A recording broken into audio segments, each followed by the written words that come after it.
This happened to me last week.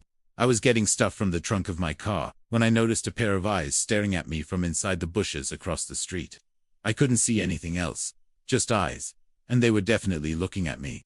I decided to go back to my apartment and get my camera, so I could go back outside and try to figure out what was in the bushes. As I got closer to the bushes, the eyes followed me. At this point, I was getting kind of creeped out. When I got back to my car, I noticed there was a pair of eyes staring at me from the passenger seat. Startled, I ran to the other side of my car, and the eyes followed me again. This continued until I got into the driver's seat and locked the doors. Then the eyes stopped following me. I was sitting in my car for a few minutes trying to figure out what the hell was going on, when I decided to drive around the block to see if I could find whatever was watching me. On my way around the block, I passed the exact same bush where I had seen the eyes, and I saw them again, staring at me from the bush. At this point, I was definitely freaked out. I sped up and turned down a different street. The weird thing was that the street I had turned onto didn't connect to the street I had come from. It was a dead end.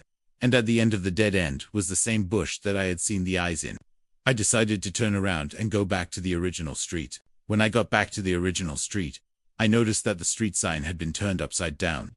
I took this to mean that whatever was happening to me was not normal, and that I should probably leave the area. As I drove away, I kept glancing over my shoulder at the bush, half expecting to see a monster or something. But all I saw was a little girl standing in the bush holding a flashlight. I don't know why, but that was even creepier than if it had just been some animal or something. Yeah, I know this sounds like a made-up story, but it isn't. I'm serious. That little girl was freaking me out.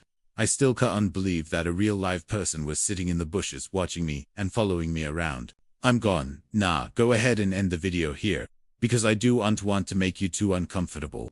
But if you want to hear more stories like this one, stay tuned.